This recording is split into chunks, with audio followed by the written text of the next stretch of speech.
රජෙක් වෙන්නත් පුළුවන්. සමහර විට වෛද්‍යවරයෙක්, ගුරුවරයෙක්, නීතිඥයෙක් වෙන්නත් පුළුවන්. නමුත් ඔබෙත් මගෙත් කුසකිනෙනි වන්නේ ඔහුයි.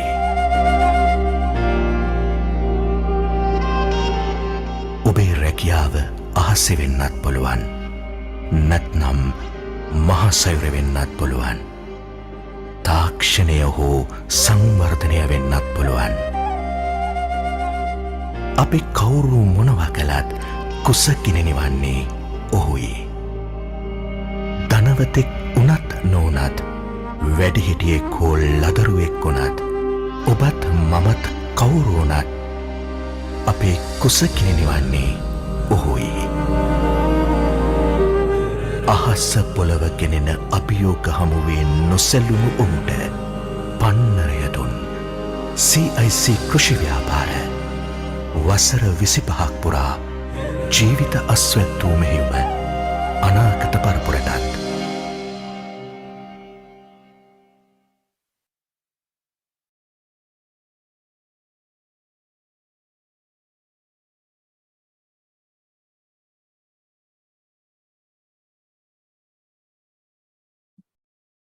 Ladies and gentlemen, welcome to the session 4 of ASEAC 2023, Economics and Extension. Agricultural economics is based on the study of the allocation, distribution, and utilization of resources and commodities produced by farmers. The agricultural extension facilitates and supports people engaged in agricultural activities to solve problems and to obtain information, skills, and technologies to improve their livelihood and well-being. I would like to invite Dr. A.P. Hinkender to chair this session. Dr. Hinkender obtained his BSc in Agriculture from the Faculty of Agriculture, University of Peradeniya in 1985 and completed his master's in 1993 in Belgium. He obtained his PhD at the University of Agricultural Sciences, Bangalore, India. Most importantly, he was our former Director General of Export Agriculture Department. We are much honored to have you as the Chair of Economics and Extension, sir.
Good morning to you all. This is the fourth session of ACI. The fourth session is mainly concentrated on economics and extension. In fact, the theme of this time, the annual symposium is the good agricultural practices for increasing productivity and the quality. In that context, the economics and extension is most important because any practice, after developing that practice, it should be technically sound and it should be economically profitable. Otherwise, this practice won't go to the end user, and end users are not using that practice, any practice. And other thing is that it should be socially acceptable. For that, efficient extension system is different systems are there. Those are very important. Therefore, this session is very important to if you are implementing the good agricultural practices. Another thing is the environmental friendliness also is important in this country. There are 4 presentations in this session. The presentations, one is related to the cinnamon crop, another one for the turmeric, and 2 presentations in the clove. The first presentation is mainly on cinnamon. That is the analysis of economic benefits of protecting cinnamon plantations from mammalian pests in Sri Lanka by constructing a solar-powered electric fence system implemented by the Department of Export. Presenter is Mr. Upul S.K. Ranavi. I kindly invite Mr. Upul S.K. Ranavi to present his findings for the audience. Thank you. Good morning. The Director General of Department of Export Agriculture, distinguished guests, and my dear colleagues.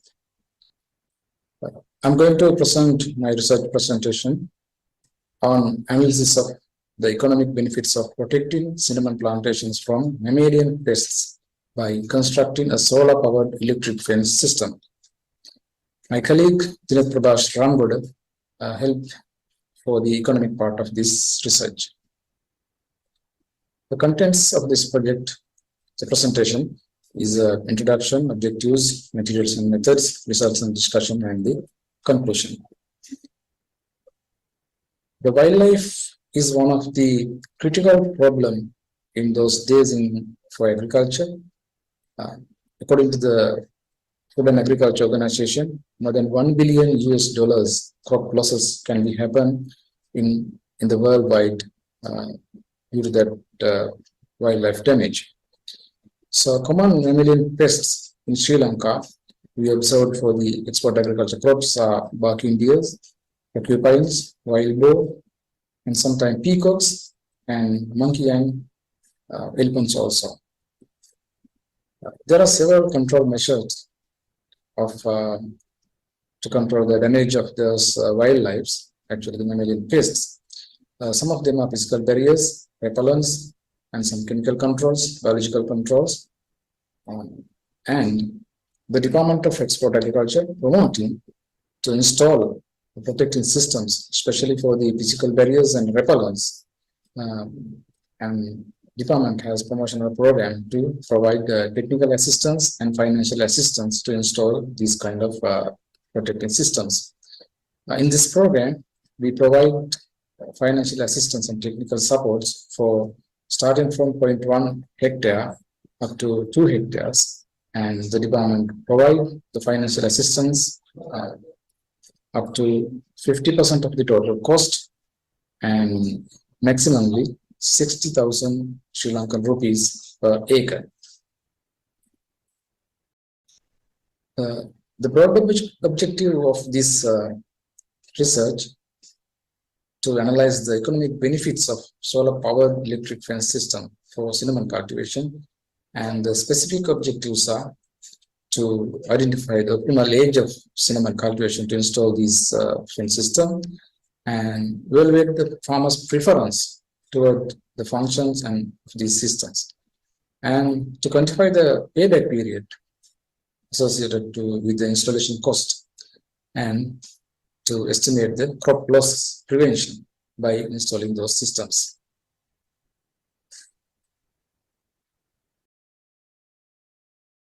The method is we conducted a field survey to collect data using a pre-tested structured questionnaire, and 82 farmers randomly selected from districts of Kegol, Mawatha, Ambanthara, Ratnapura, Kandy and Galle, actually who received benefits and subsidy from the Department of Export Agriculture for installing those systems.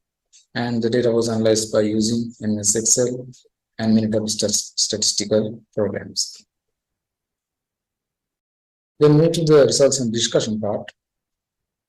The sample, the age of the farmers, actually we found most of the young and middle of aged farmers are more tend to install this kind of systems.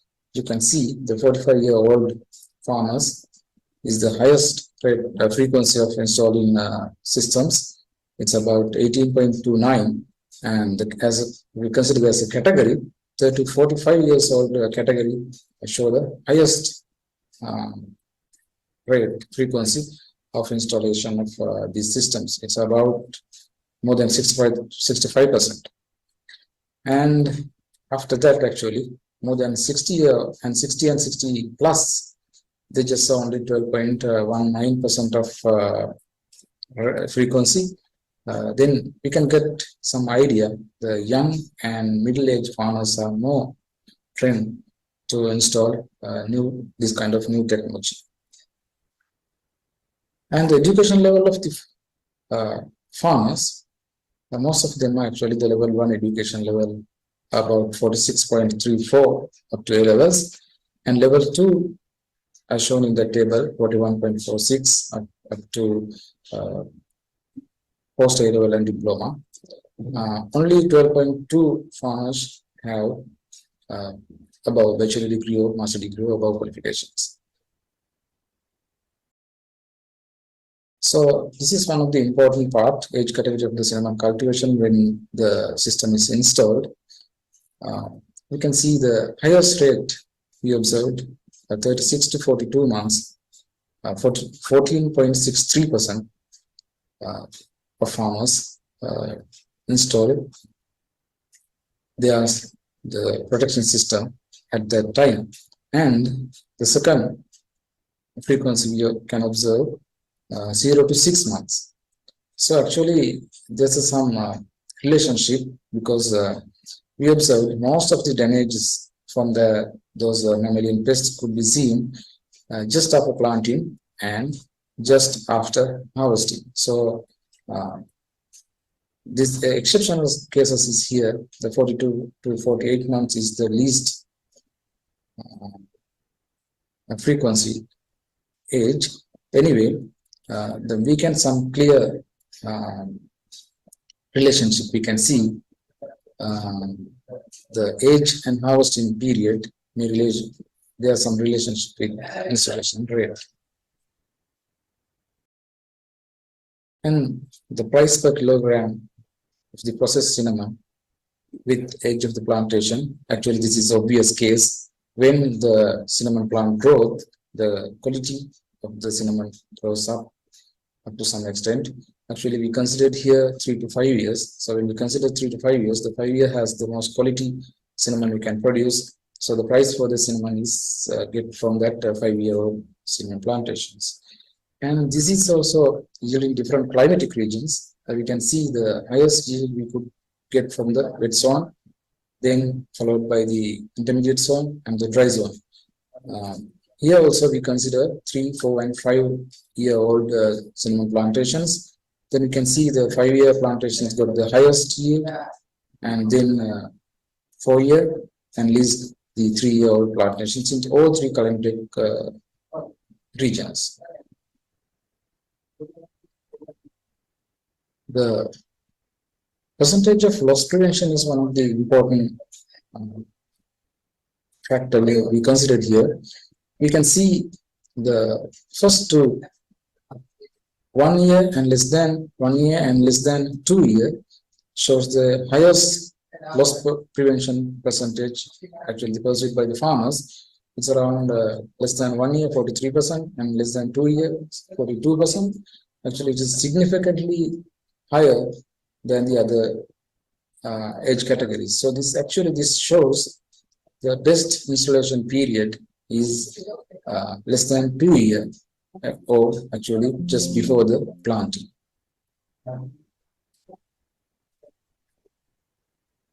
And when we consider the satisfaction level of the farmers toward those systems, we can see 56.09% are satisfied and 10.97% are very satisfied.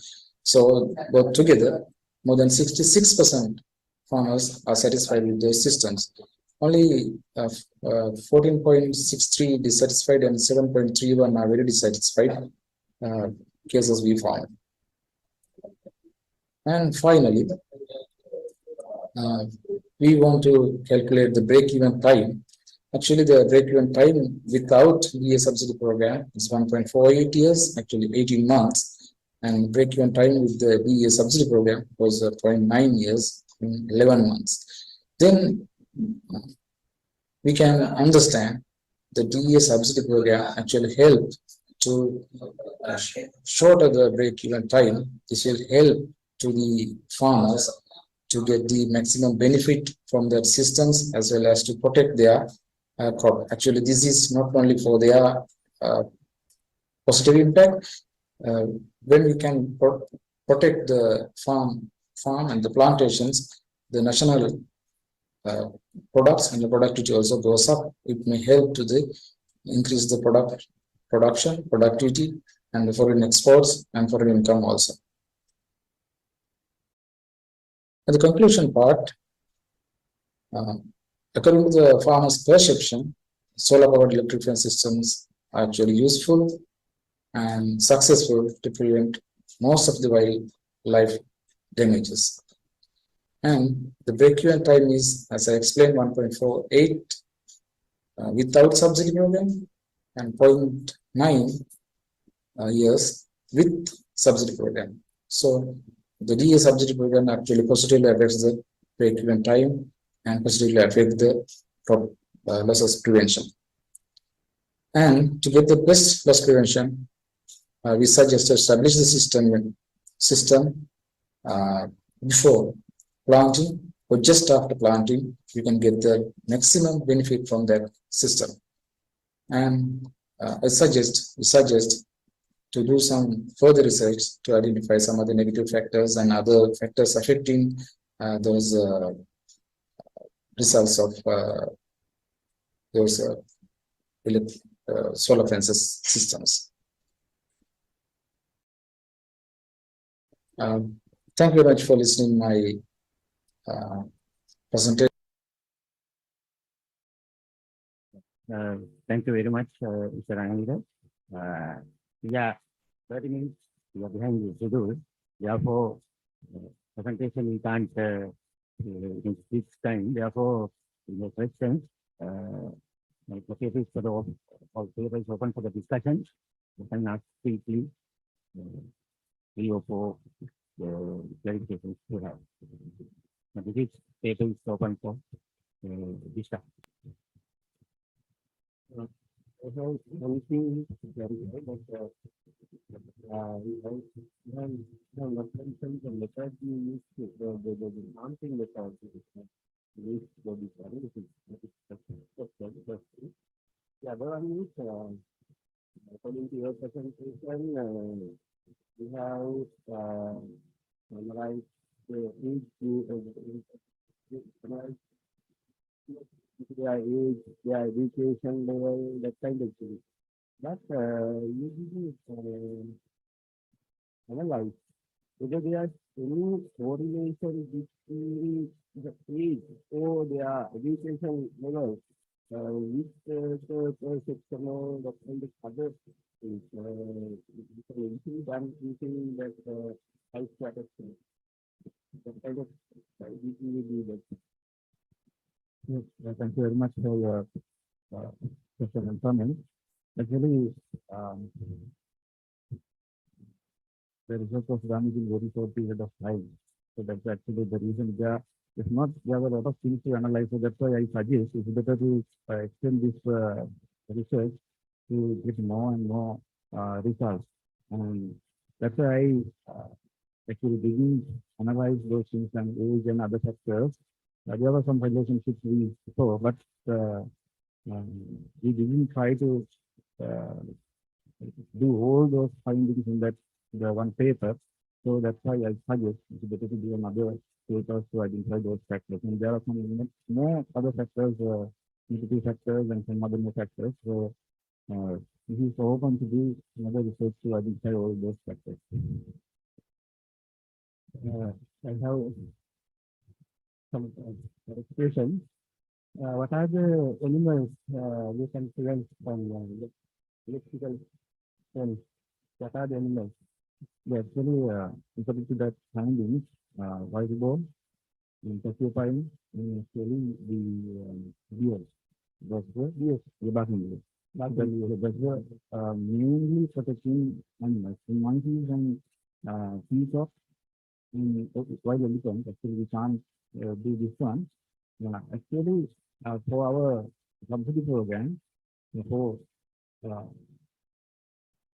actually to answer this question, those animals, we encourage farmers to go for other systems like some repellent, like sound systems and other systems. But uh, according to our experience, no one has been successful. So actually that's the reason.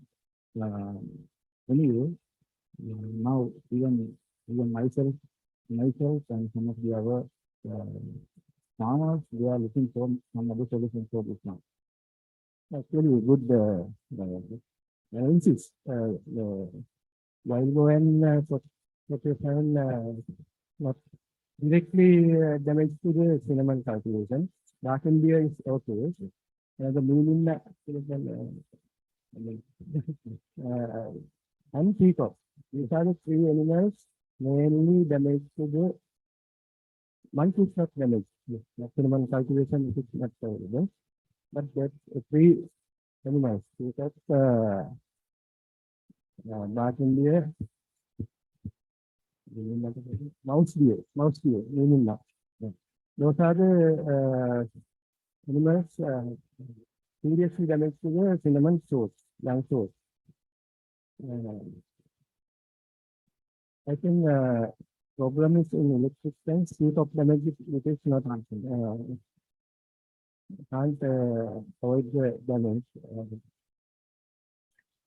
Other thing is ask you another question, association. Is the damage and that education level, age level, test is very good for analyze and get association like that. That's only the then other thing is what is the you grade point also mentioned within 18 months we can cover the cost of fence and same to be lost by wildlife. It's here, no? How calculate that stop loss by wildlife? It's a people mention, no? Yes, actually, people's ideas only. Yeah. So that's why I tell you there are some. If you consider the factors, stop losses, there are several factors. There are some factors, avoidable and unavoidable. We didn't consider the unavoidable factors. Even the avoidable factors, there are three types, that's indirect factors and direct factors. We forget the indirect factors. Even the direct factors, there are two types. Those are qualitative and quantitative. So we consider the only quantitative factor. We didn't even consider the qualitative factor. So that's why those are the limitations of this research. That's why I suggest better to do more research to identify all those factors. It is very difficult to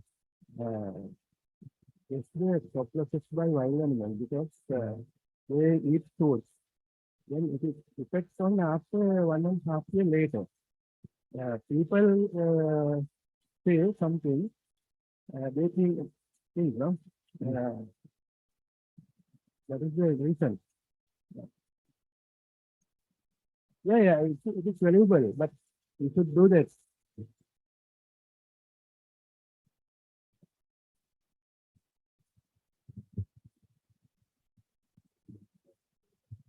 Then we try to have some type of this type of research to prove that our EIP development activities are valuable. One thing. The other thing is actually there is a problem. we see that the next of monkeys is from have two types. Next one come from the ground, like deers and these wild boars, and the way they harm the crops is different. Actually, we cannot, it is case by case, it is different. Then wild boars, sometimes they destroy the whole cultivation. Sometimes they attack only one or two plants. And the deer, they eat leaves. And those types are very difficult to assess, but definitely we know one thing, then many of those damages are coming at the first year or second year. But after the plant is gone, then I think the effect is very low from the ground level animal. But like some crops, coming from the like monkeys, they come from trees around the gardens. We cannot use this type of method for that. So this is only, but this type of study shows only that it is the effective method for the control of wild animals. Sometimes, that is true. That is proven here. But I think the may have, I think, asked in the previous research one by Mr. Lankan,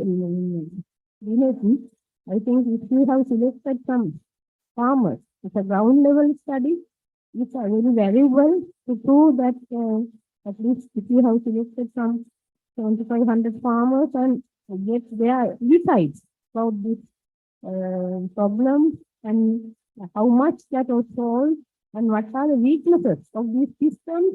Because there are weaknesses also. Some systems are not working properly. Some because of the system errors and the way farmers have established it. And those problems are there. I think it's good at least to do in next time. So theoretically this is very good, this research. But I think the further research for this is necessary. Thank you. Thank you very much. It is a very good presentation, and it is a very good attempt to evaluate the system. And also, it is very timely information because there is a high economic losses in the early stages of growth by these mammalian pests. Thank you very much. Thank you, Mr. Ranavida. Then second presentation in session 4, it is on turmeric, examining the economic efficiency implications of trade restriction on turmeric in Sri Lanka. Gaini Chaturika, the presenter. I invite Gaini Chaturika to present the findings. Distinguished guests, ladies and gentlemen, I hereby present my findings of the research on examining the economic efficiency implications of trade restrictions on turmeric in Sri Lanka. I will be discussing about these topics. Moving to the introductory part, turmeric is a product of Curcuma longa, which is a rhizomaceous herbaceous perennial plant. In Sri Lanka, turmeric is cultivated all around the country, including wet and arid zones. Annual average national requirement of dry turmeric is around 8,000 metric tons. The domestic production is around 17% of the national requirement. In the other words, Sri Lanka annually imports 80 to 85% of its local requirement. The main sources of Sri Lankan imports is India, from where 99% of the turmerics are imported annually.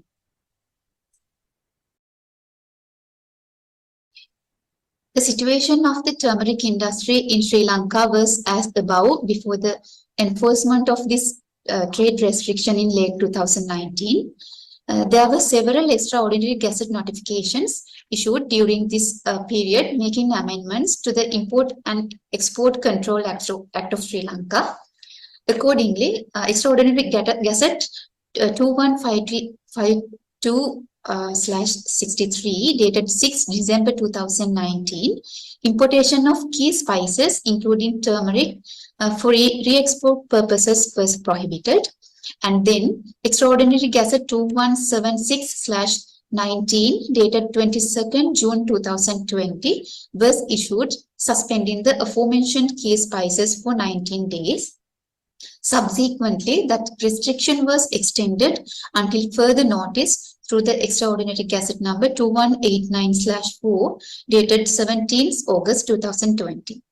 The immediately experienced impact of this import restrictions was the shortage of turmeric for local consumption and the sudden price hikes in both retail and wholesale markets.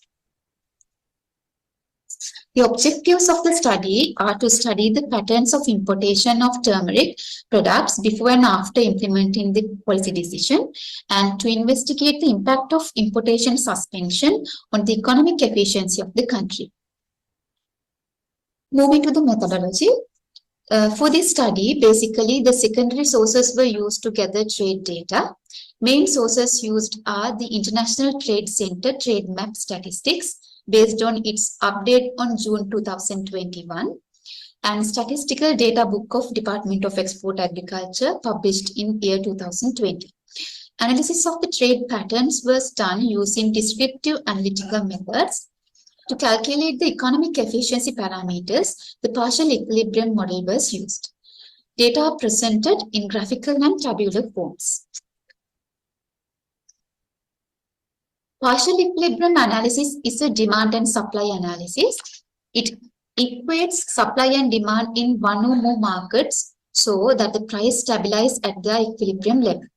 Examines the effects of policy action in creating equilibrium only in that particular sector or market which is directly affected.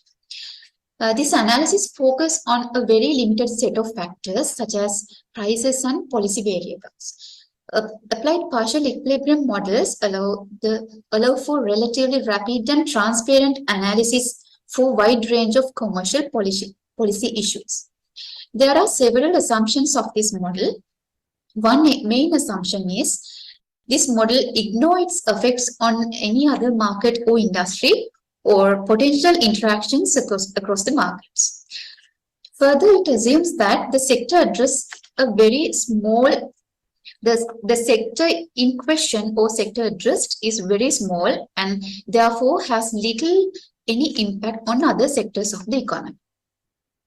Moving to the results and discussion.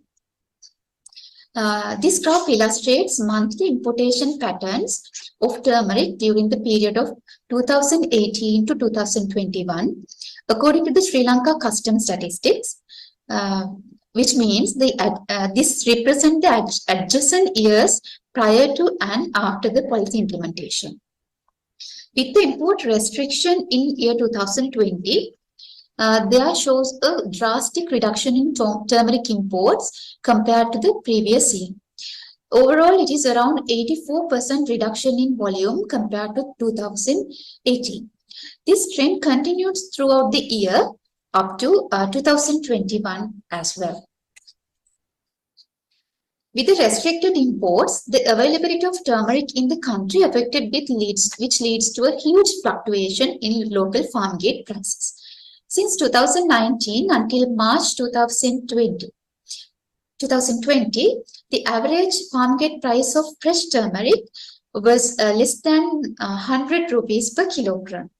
With the import restriction imposed, the average farm gate prices escalated exponentially since March 2020. It reached to a peak price which is higher than 600 rupees per kilogram by October 2020. This price started to drop during late 2020 and the first quarter of 2021. The possible reason behind this could be since it is the main harvesting season of turmeric in the year. However, it again started to escalate in mid-2021. In late 2021, prices again started to drop, possibly due to the increased turmeric harvest obtained from the Accelerated Turmeric Cultivation Program initiated by the Department of Export Agriculture during 2021. This graphical illustration represents the behavior of local turmeric market equilibrium along with the import restriction. Market equilibrium refers to a situation in which the demand for a commodity is equal to its supply corresponding to a particular price. At this stage, the market is stable and no one wishes to move from this position. When applied to this situation to the turmeric industry of Sri Lanka, prior to the import restriction, the local supply is lesser than the local demand, where the deficit is fulfilled by importing from international suppliers. At the same time, the international market price is comparatively lesser than the domestic cost of production. With the import restriction, a significant shortage of turmeric arises in the domestic market. At this situation, the local turmeric market sets into another new equilibrium with a higher local market price. This represents the impact of import restriction on the equilibrium of Sri Lankan turmeric market. Two graphs separately illustrate the market equilibrium with and without international trade. The consumer and producer surpluses and welfare effects were calculated based on this equilibrium. This table illustrates the changes of some parameters in the local turmeric market due to this policy formation. These data were used in this calculation. According to the partial equilibrium analysis, the impact of import suspension of turmeric on the economy and welfare are given in this table. It compares the consumer and producer surpluses before and after the trade restriction. In conclusion, this imposed import restriction on turmeric importation to Sri Lanka in 2020 led to a sudden shortage in the country, which ultimately created a significant price hike in the local turmeric market.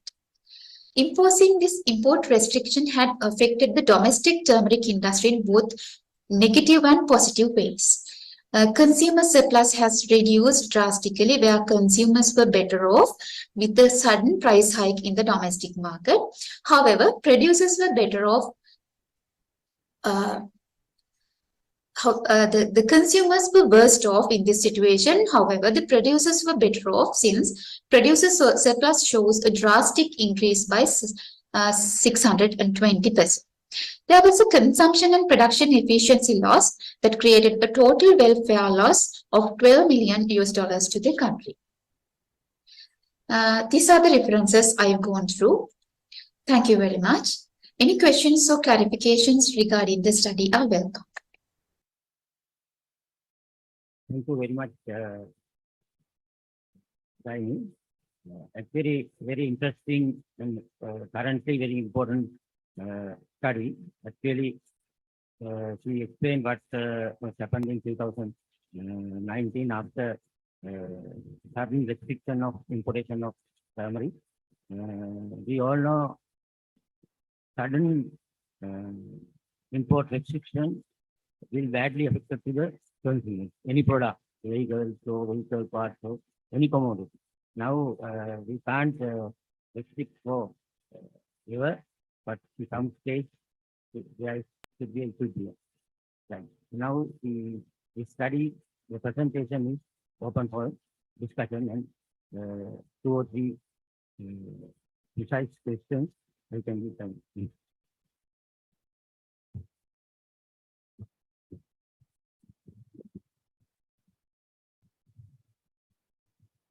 I think actually this is study and there is somewhat deep economics is there about the welfare loss.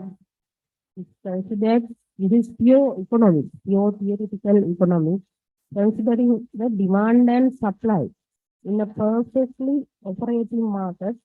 When some intervention is done for this perfectly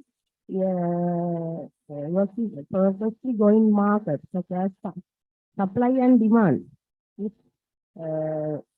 so supply and demand it works on the market forces, not other interventions are not there at all. But suddenly an intervention is made for the market. Then what happens? That was the study.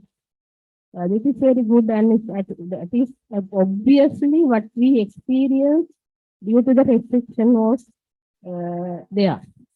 He has showed this because consumers have suffered, consumer surplus has lost, and producers surplus has increased because producers were well off due to the increased prices.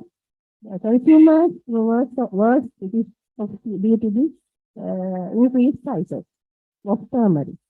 And the total welfare of the country is taking the cumulative of the positive and negative impact, when ultimately it comes as a welfare loss for the whole country.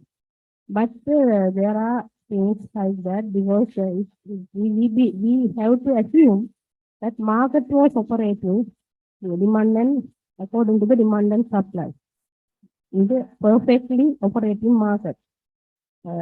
But here that is where the economics and other scientists are fighting each other, because as the local scientists and the local Sri Lankans, we believe that there was severe restriction and we have to increase prices to well off our producers, and we have to know that we have to support producers by increasing prices, but rarely think about the consumer. But in theory, economic theory, it is not the case. Economic theory always says that the prices should be allowed to move according to the demand and supply. But here, there, other factors are not considering. Like because in economic theory, we consider one theory called the comparative advantage. Comparative advantage means some countries have comparative advantage for producing products than other countries because of the shortage of input or other factors. Like example, in Sri Lanka, labor is very scarce and labor price is very high. Input price is high. And but in India, labor price is very low. Land is abundant. Economy of scale is higher. The scale of cultivation is higher. So the cost of production is high.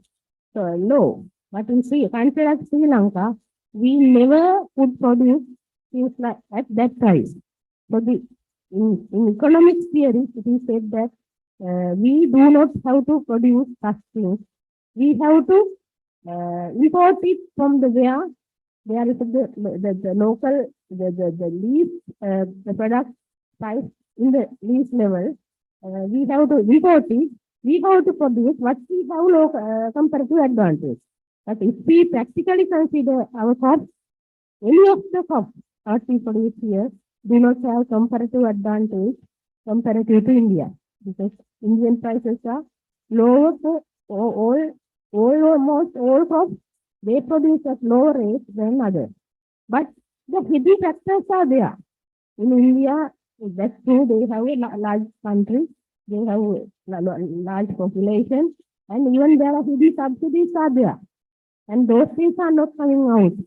But here, those are the weaknesses in the economic theory and the practical situation.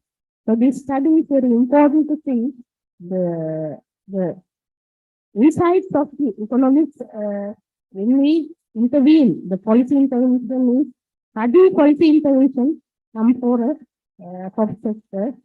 So this other thing is now in importation, it was assumed that good quality products are imported, not the bad quality products.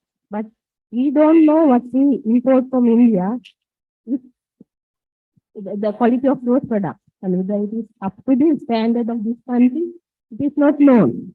So those things are also not considered in this type of analysis.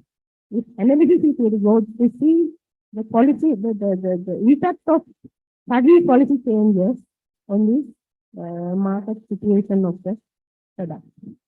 Thank you very much. Actually, more comment also.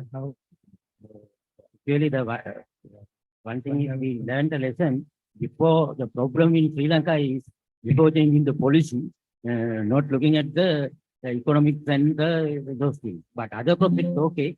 But that was actually accidentally happened for the turmeric and ginger. Because most worstly affected to the turmeric.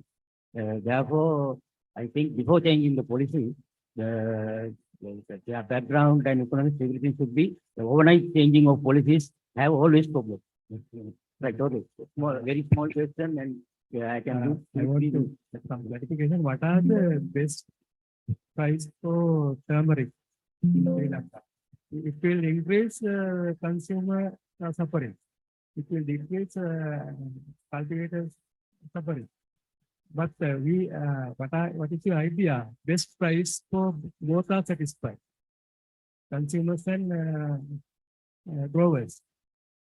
Otherwise, restriction is good, but consumers are suffering. No, we have to pay a higher price for turmeric. It is not suitable. So we need equilibrium. What is the I asked from what is the best price for turmeric consumers and growers? Thank you, sir. I think in a particular market, that the market comes from equilibrium by itself, considering all the factors. So, in a particular, when you consider particular situation, considering those market factors, the trade behaviors, the price itself comes to a particular equilibrium level. That's it. So, I would rather not say that this price and this price. I think that depends on the market. But in Sri Lanka, when we consider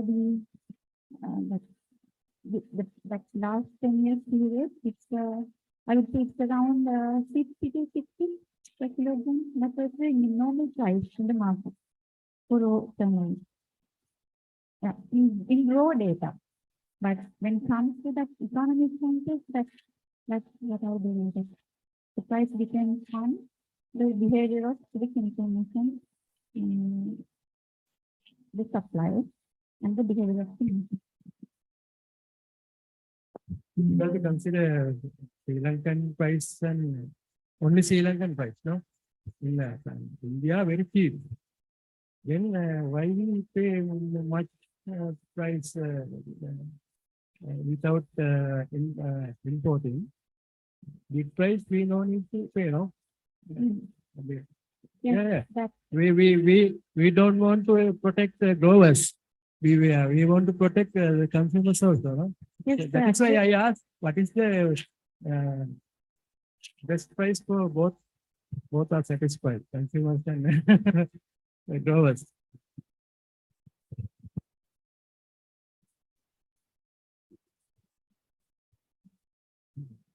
Okay, right. We can discuss more in lunchtime. Very interesting topic. We can talk. One more. Could I add one point here?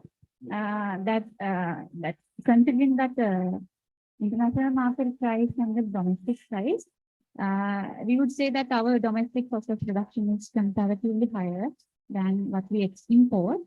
But actually, we have some other factors to consider because the quality of the turmeric, there are many good quality.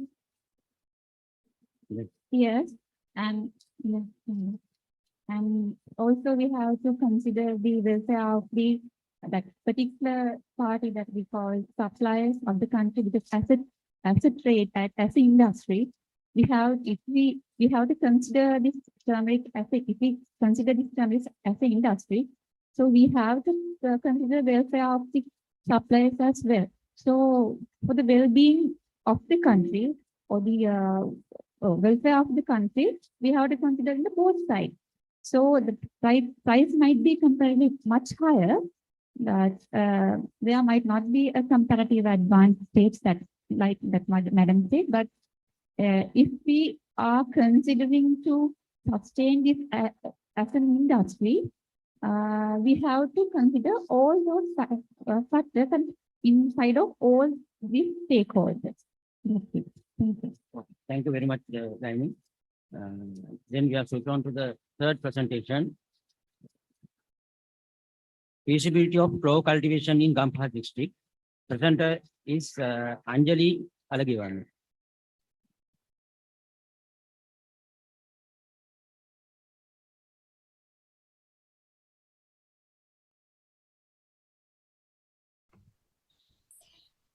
Good morning, everybody. Welcome to my presentation. My name is Anjali Alagivan from University of Peradeniya. Today, I would like to talk with you about my research topic, that is feasibility of clove cultivation in Gampaha district. First of all, we will move to the introduction. Clove are mainly grown in mid-country wet zone of Sri Lanka. We all know Kegol, Kandy, Mathale districts are major grown area for clove cultivation. Then clove cultivation has limited to some districts, even within the wet zone also. There is a growing demand in the international market for clove, but clove can be defined as a high potential but neglected crop in Sri Lanka. Why can't we improve the clove cultivation in the Sri Lanka to get in high potential in international market? You can see some reports that were published by Department of Export Agricultural Crop. It shows the clove value has increased, but clove volume has decreased in present time. Let's move to the main constraint of clove cultivation in Sri Lanka.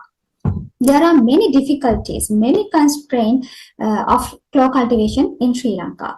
Within them, I focused special two constraints related to my research. Those are limited land extent and lack of suitable land for further expansion.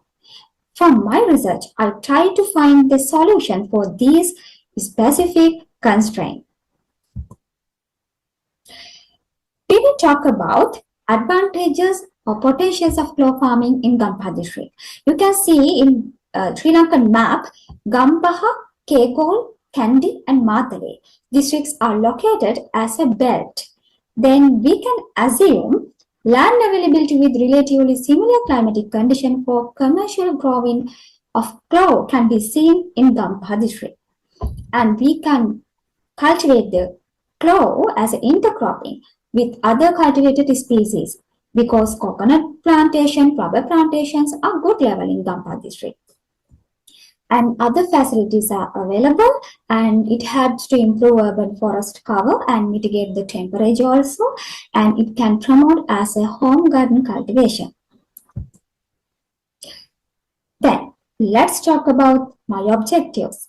My general objective was to study the feasibility of commercial cultivation of clove in Gampaha district, and as a specific objective to map the existing clove cultivation in Gampaha district and to identify the potential areas for commercial cultivation of clove. This is the methodology. There are 13 divisional secretariat divisions in Gampaha district. Within these areas, I found 19 locations where we can see the clove cultivation in Gampaha district. But after mapping these locations, I selected 15 locations for getting the information and collecting soil samples according to the distribution. Soil properties were analyzed at the Department of Crop Science, Faculty of Agriculture, and as a soil properties, I analyzed the exchange capacity, soil organic matter content, pH, total of phosphorus, and total potassium.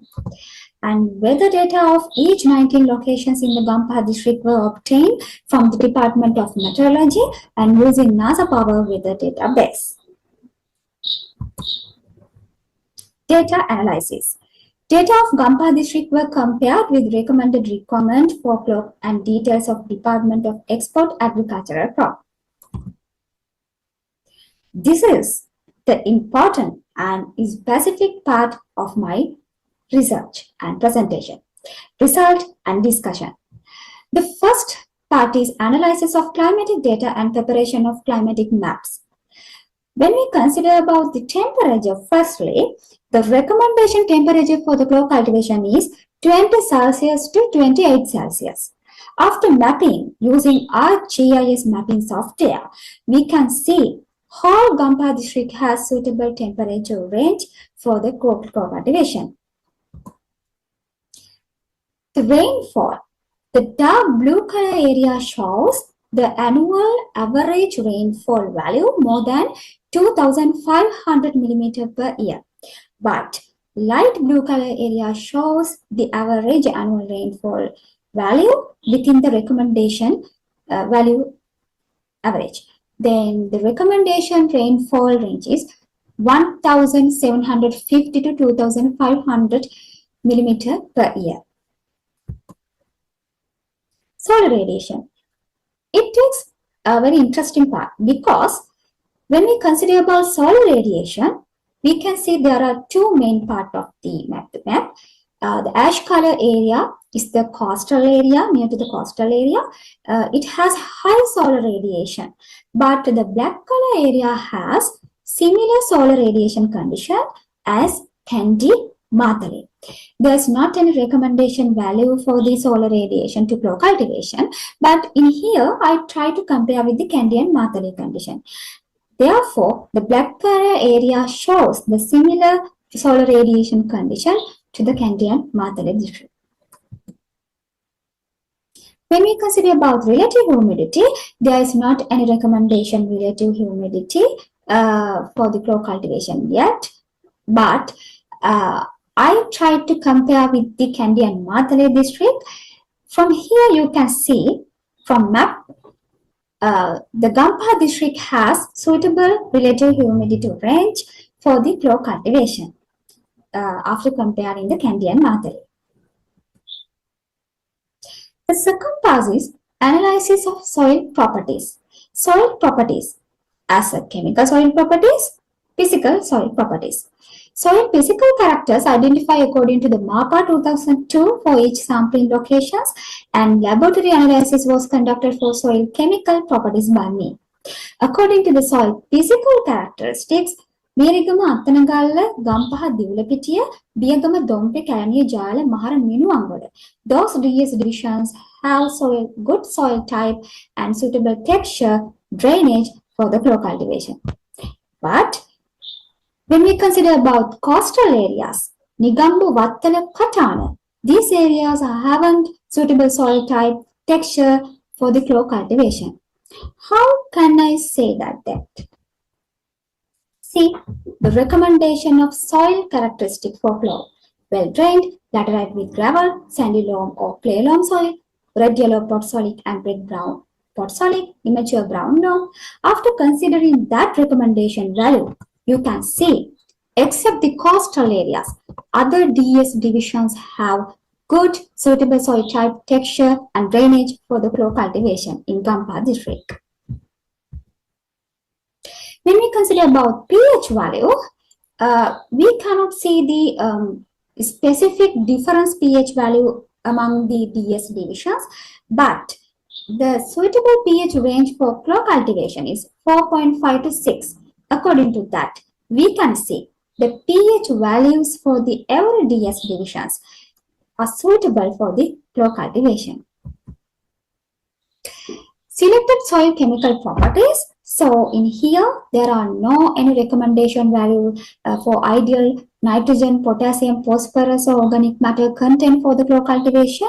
But I found that chemical properties, then we can see among the DS divisions, there is specific differences. The potassium, phosphorus and organic matter content. I think maybe it cause the home garden level environmental condition like that.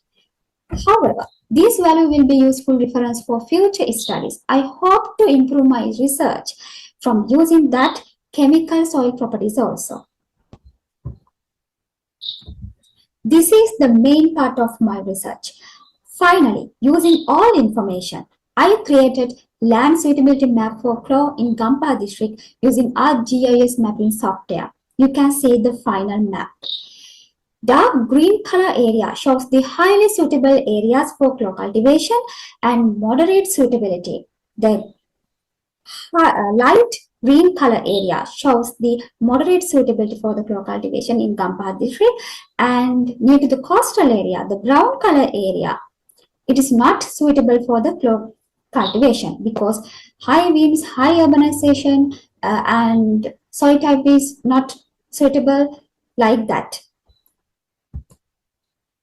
These are some examples for the Klo cultivation in Gampa district as an intercropping, monocropping, home garden level. Let's bring me to the end of my presentation. As a conclusion, Gampa district has a potential for commercial cultivation of cloves as a monocropping, intercropping, and home garden. Out of 13 DS divisions, Mirigam and Dompe are the highly suitable areas for clove farming. Nigambo, Vattala, and Katana are not suitable for commercial cultivation of clove due to their close vicinity to the coastal belt, and other DS divisions have moderate suitability for clove cultivation on a commercial scale in Gampa district. With the support from relevant government authorities and adopting good management practices, clove can be successfully cultivated in the Gampa district, except in areas close to the coastal belt. Then, finally, thank you for your attention and thank you for being with me. Thank you.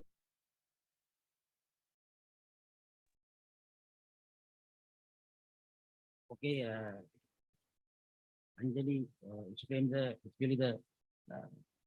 feasibility of flow cultivation in Lanka district according to mainly the soil and agroclimatic conditions.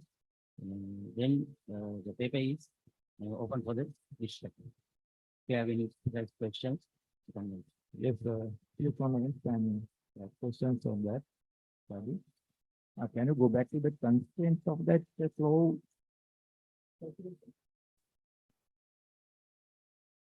Can you hear me? Yes, sir, I can hear you. Yeah. Can you go back to the constraints? Slide on constraints. Slide on constraints.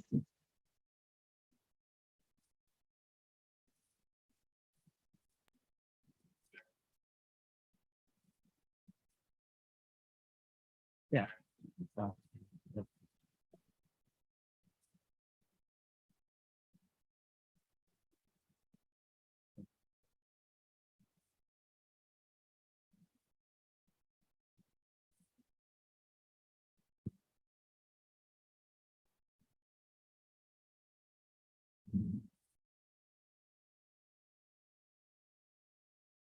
In that one comment, the no specific harvesting mechanism.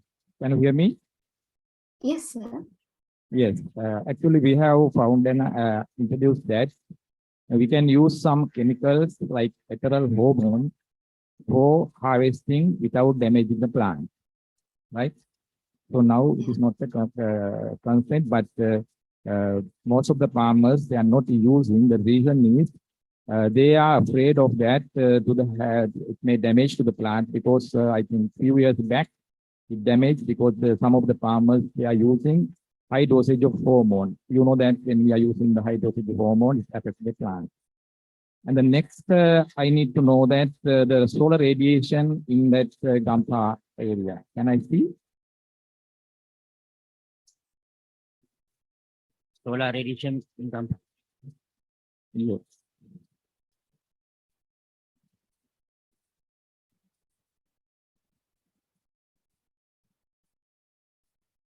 No, the down.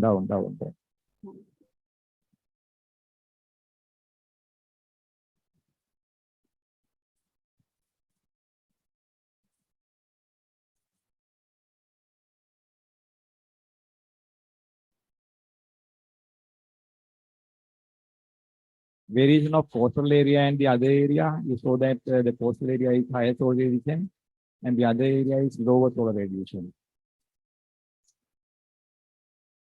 Yes, sir. Near to the coastal area. Can I see the slide, please? The previous one, I think. One up to. Yes, that one. How did you say that these two area, the solar radiation is different? Sir, actually, after the distribution of the locations, my locations, using GIS software, I use the weather details. So NASA Power software and Department of Meteorology. So after using them weather data, the RGI software gave these values for the coastal areas and the black color areas. In that solar So, in that data, it says the total solar radiation, short waves, long waves, or photosensitively active radiation. Which one is giving that data? so actually, it gives the photosynthetically active radiation, sir. Then in the from the coastal area, the other area, is it the interception or penetration? Sorry, sir. Not the coastal, both coastal and other area. You said that it is a photosynthetically active radiation. In that Yeah. photosynthetically active radiation, in the data giving for the interception of PA or penetration of PA? Interceptions. Interception. Yeah. Then how it varies? I think it is, may not happen because total area should be the same, because it is a very small area as compared to the world, even in the island, that it should be the same. I think it says not the coastal area, the other area may be some other vegetation. Inside the vegetation, the percentage may be less. Otherwise, the totally intercepted part should be same, right? Yes, sir. And the other thing, I think in crow, basically for first 5 to 6 years, it needs shade. So you in this study, you have not considered the shade, because for both nutmeg and clove, in first 5, 6 years, it needs this to grow in canopy. And the shade, the canopy growth, or the growth rate of the plant is bit high. And within this 5 or 6 years, it can make the canopy, right?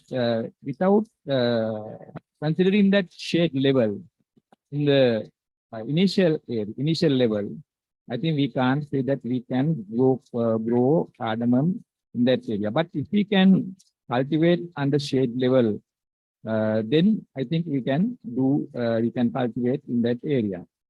And the other thing is, for the flow cultivation, generally in Sri Lanka, we don't have monocrops, because we can't cultivate monocrops. Even in the initial level, it needs shade. Mostly flow we can see in the Kandy, Egol, and Matale area in home gardening, right? So when we are cultivating as a monocrop, I think we have to supply some other factors also.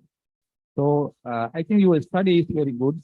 It gives some important information for us, but practically we have to think about the initial growth of the plant as well.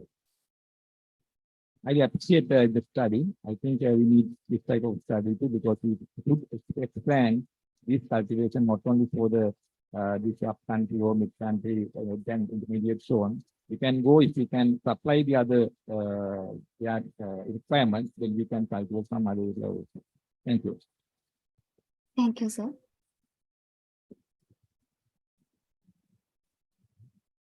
I think you have done a very good study because I personally know that a considerable extent of flow was there in Rampa district about 20 to 30 years before. I personally know you have exactly identified the areas where flow could be grown, like Inuangoda, Unipity, and Medigama, Attanagala, Dompe, Rampaha, and those areas, they are was a considerable extent. Even there were clove, I am from that area. There were clove trees in my neighbor's land also. But because of the urbanization, especially I think you may know that the Adavat area, the Sarabuga Sandhya, one of my servant some time ago, he was from that area. He said that there were large number of clove trees in those areas, and because of urbanization and lack of laborers for the harvesting, the people cut off those trees, clove trees, and even today in Minuangoda University area, there were clove trees which people harvest by themselves.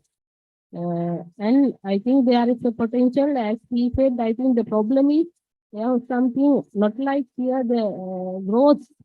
Yeah, as you said, the gestation period is low. It takes about 8 to 10 years to start flowering. Even the flowering percentage also not very good, not like here. Flowering, the yield is lower than the potential yield is lower than here. In some trees it is okay, but in some areas it is not as level as yield levels we experience. In here, we cannot get that yield from those areas. And the main problem is the labor, lack of labor for harvesting.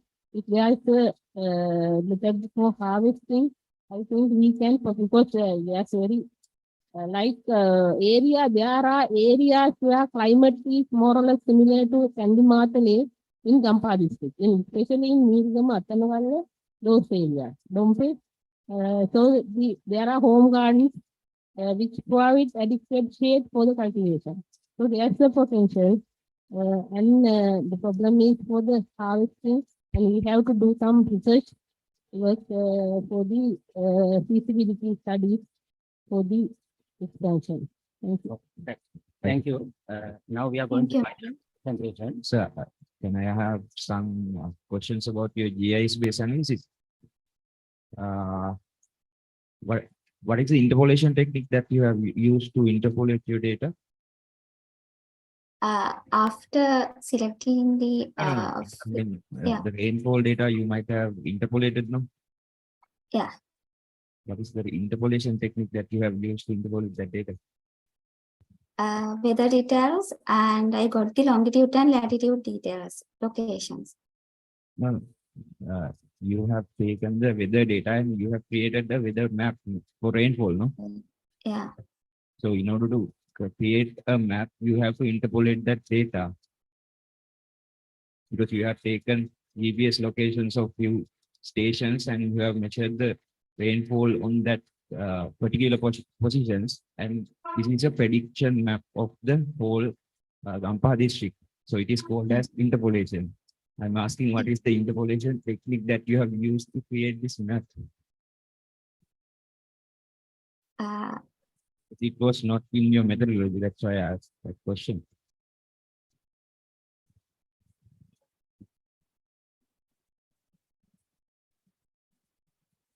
You mean, sir, the method or? Yes, I'm asking the interpolation technique that you have used to create this map. Yeah, for adding the longitude and latitude details. So rainfall and temperature after creating that weather mapping also, I interpolate that all weather details, and according to the location, it get that final map. Okay, and I think this is a multi-criteria decision-making analysis. So have you used any multi-criteria decision-making analysis technique? Any multi-criteria decision-making analysis technique that you have used to create this the final map? No, sir. Because this is a multi-criteria issue. You have considered few variables, so it has to be a multi-criteria decision-making analyst technique. You have to follow such technique when you are using multi-criteria. And when you preparing your final map, you have considered each and every factor separately or the overall impact. Overall, sir. So how do you create that overall impact map? You So, have shown in rainfall, you have shown solar radiation, you have shown temperature and all the other separate maps. And finally, you have shown the final land suitability map. So I'm asking how you have created that final land suitability map by compressing all this data. So for the each separate map, so ArcGIS software Yes, yes. give us I'm the asking Excel that. sheets, with the ArcGIS details. So using that final Excel sheet, we enter that software for each map. The 4 details are entered for one source, and it Have you creates followed weighted overlay analysis? Have you followed a weighted overlay analysis? Because I'm Sorry? aware about ArcGIS. Have you followed a weighted overlay analysis? Now I think we will stop at this point. Okay, thank you. If she is able to answer, after this I will give her time, right? Because now since we are behind the schedule, we have to go further, and then final presentation. Thank you very much, Anjali. Then the final Thank you. presentation is on Okay. also flow, value chain analysis and marketed surplus determinants. A case study of Kandy district in Sri Lanka. Presenter is BT Amasha. Good evening, everyone. I am Amasha Balasuriya. I am graduate of Faculty of Agriculture, Rajat University of Sri Lanka. This is my research presentation. My research topic is Flow Value Chain Analysis and Marketed Surplus Demands, a case study of Kandy District, Sri Lanka.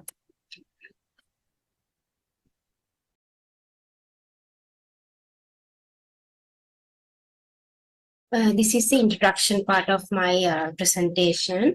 All you are know, Sri Lankan spice had been a major source of income, and also Sri Lanka have a widely cultivated spices range.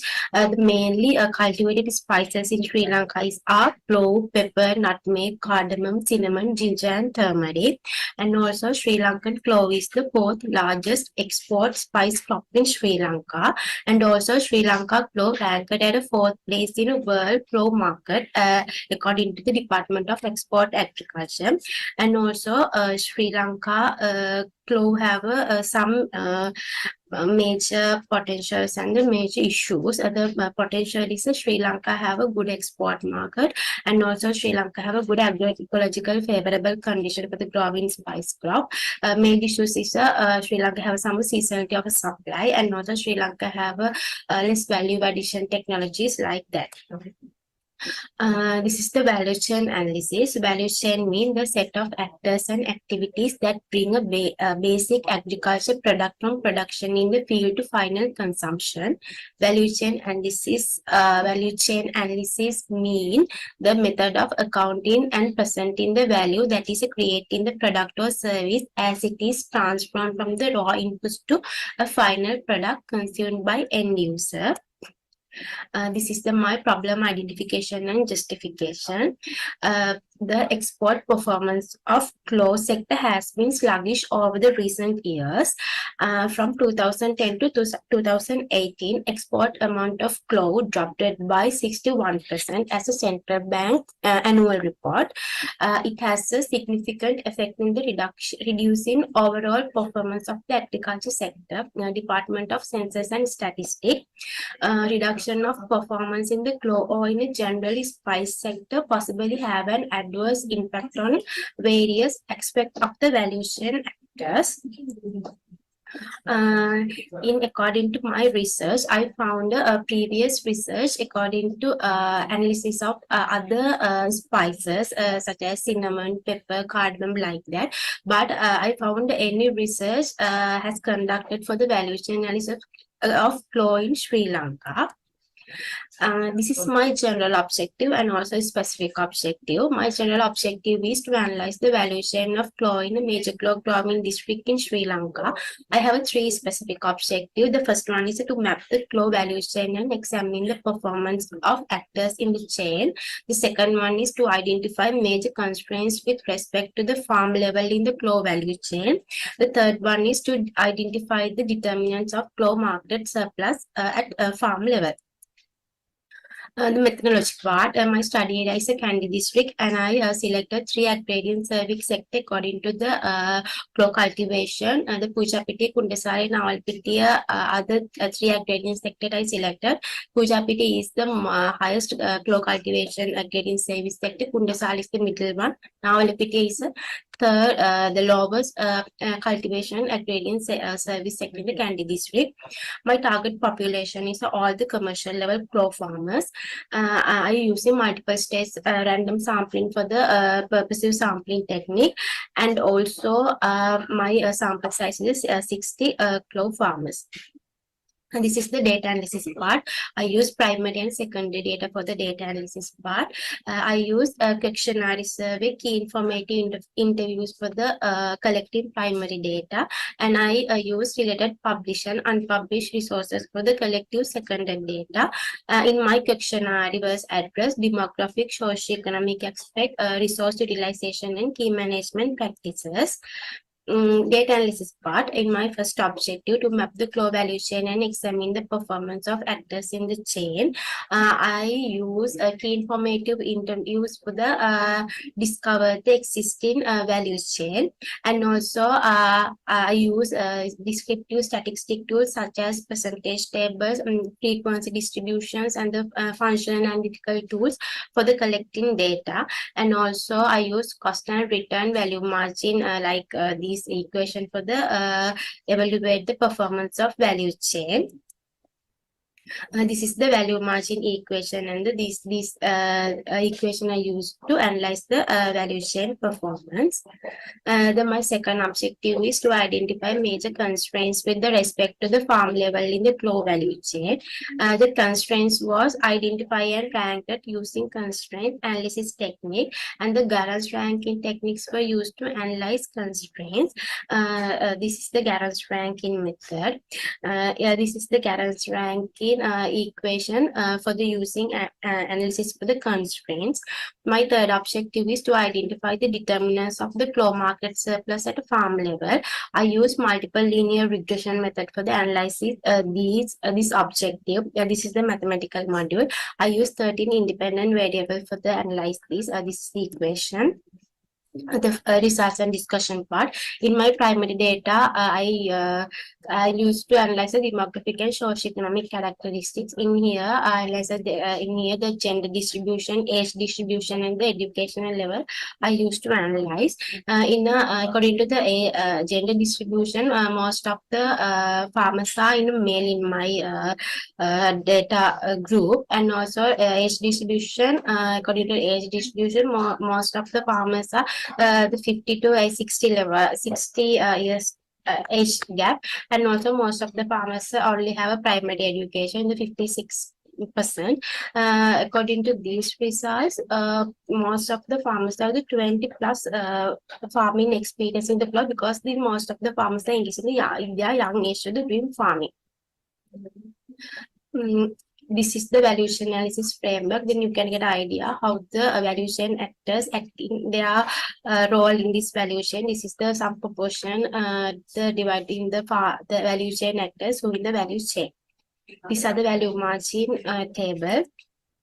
This is the Garance constraint analysis table and the results. According to this Garance constraint table, we can got the highly constrained is a high labor cost. This goes to 71.5%. The second one is the low market price. Third one is the low technology. This is the coefficient table. According to this coefficient table, among the 13 factors, the 4 factors are significant. The online extent, household size, credit obtained, organically certified are the 4 factors.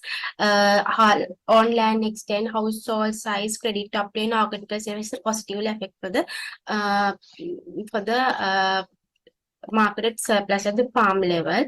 In the online exchange is high, the market supply is high, household size is high, it's also market supply also high. This is the conclusion and the recommendations of my research. The benefits are shared disappropriately among the value chain, and also this sector requires an integrated approach involving the both private and the government sector to the link the producer with the processors and the exporters in the shortest possible way. This is the conclusion and the recommendations.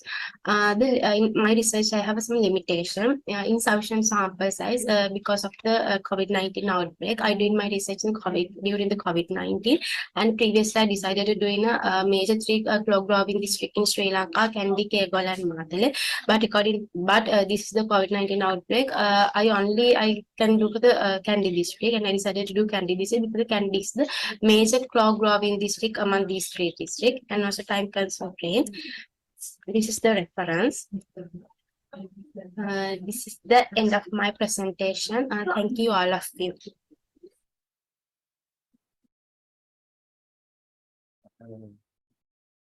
Thank you very much, Amasha. Now this paper is for discussion, open for discussion. It's connecting to online.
Yes, now paper is open for discussion. Questions.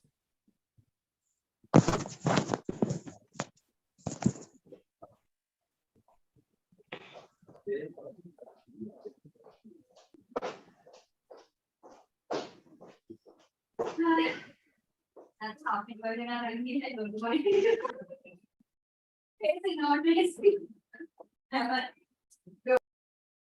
Can you hear me? Yes, sir. Yes. In the value chain analysis, what are the main gaps you identified? The main gap is I identify most of the farmers haven't a lot of experience in the market supply, and the most of the farmers are only doing for the small scale like that. They haven't any idea of the export market like those things, and also they haven't more land extend to they cultivate their crop also, and they haven't knowledge for the new technologies like those things. Because of that reason, they have some gaps in value chain also. Because of that reason, the export, the most of the farmers can go for the export level, because they haven't any idea for the how to do exportation and how to engage with the export market, like those things. These are the main constraint I identify in this value chain for doing the go for the export thing.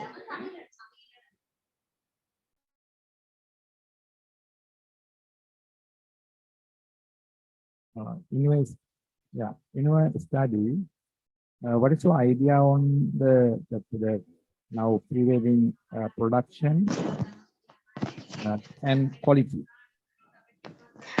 In the production is I'm doing in this research in 2020. In this year, the production is somewhat good, but the qualities differ, because most of the farmers are not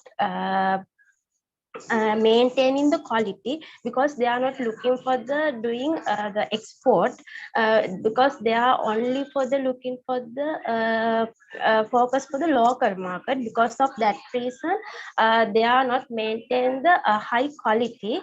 Yeah. And you identified any problem on continuous supply of production, or maybe the flow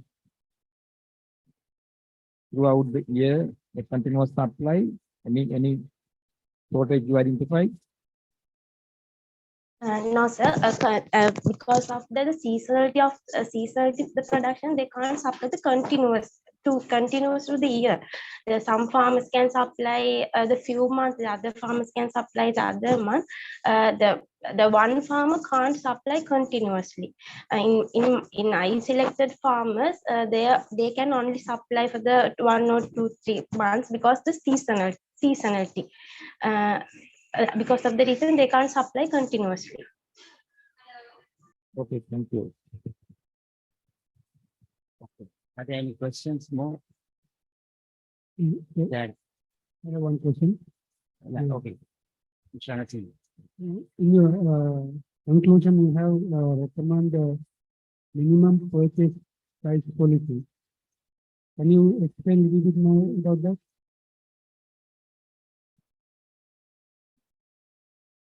Sorry, sir. Can you again ask this? I can't hear.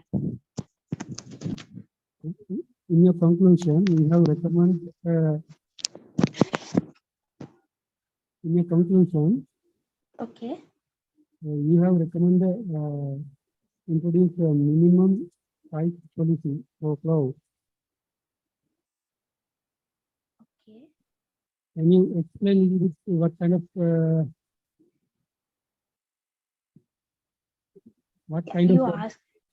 you asked the what kind of things you want to do in the government sector for the integrate these my recommendation thing. Recommendation, especially minimum price policy. Okay. Sorry. That's a recommendation in your conclusion.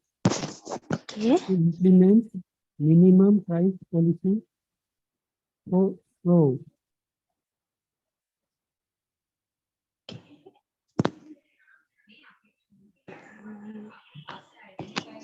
Minimum price policy, you have mentioned something like that. Minimum price Policy for flour.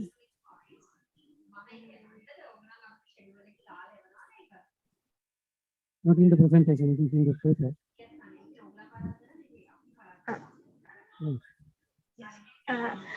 in here, the minimum price, I think in here, in I doing this, this is 2020, in here, this collector got a 225 price in collector.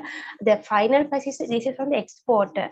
In 2020, during my research time, the exporter got this price, but in the farm level, they are collected in this price. This has a huge price gap.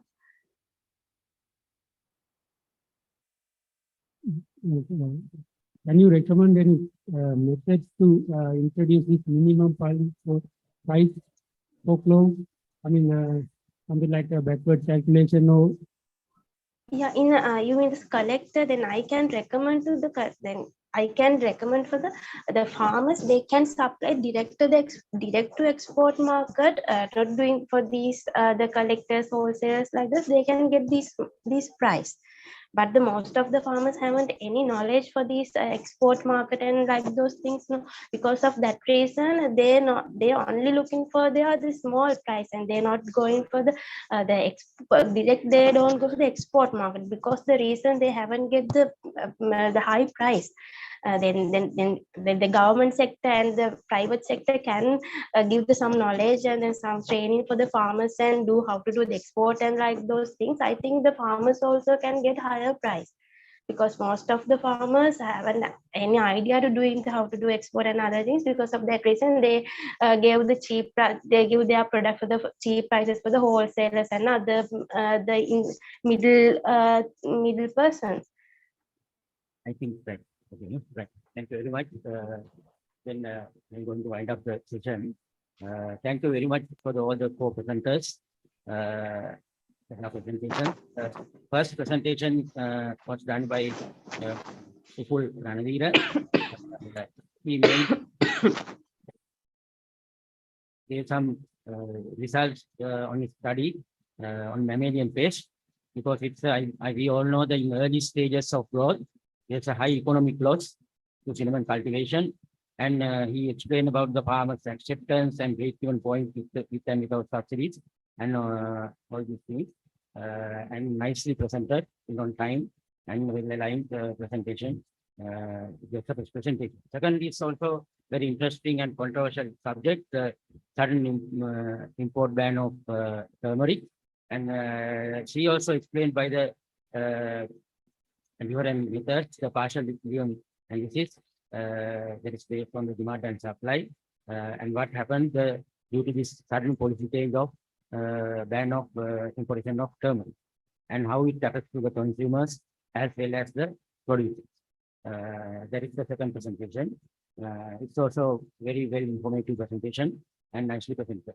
And third presentation is on feasibility of clove cultivation in Lanka district. Actually, I thought that study that belonged to the session soil science, because mostly soil and agrochemical things, and she explained. But one thing as a soil scientist, I don't agree that there are no values for the ranges of the NPK levels. I think later you can discuss if soil scientists in agriculture department. There are values for the clove, leaf and soil. There are some ranges. Otherwise, you can't do anything, because we all know what are the ranges in tissue and the soil. That's also a very good attempt, and he actually gave some the potential of clove cultivation in Gampa district. But the problem is now the most populated district is now Gampa. That till we can the dengue also very high. This is the population density. Therefore, we have versus urbanization versus clove plant. Therefore, that thing we have to study.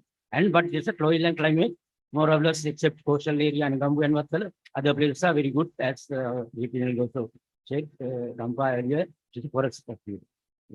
But now the problem is the population, but climate lowland is good. That's also a very good presentation and very good topic.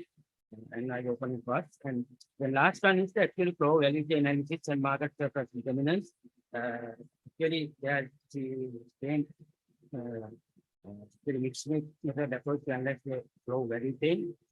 But there is one thing I have to comment, because the value chain, that slide was not much clear. If there is anything in the light of that actually you can certainly take from internet and those things, but clearly that slide should be, then only all can understand. That's my comment. And thank you very much for all the four presenters. Very good. And I thank into the organizing committee for inviting me. And thank you very much. But due to the burning questions, it was willing. Right? Thank you. That marks the end of the session 4. Thank you very much, Dr. Hinkender. We are much pleased to have you as the chair of the previous session. Thank you very much, sir. Now we are moving to the section 5, which is plant protection.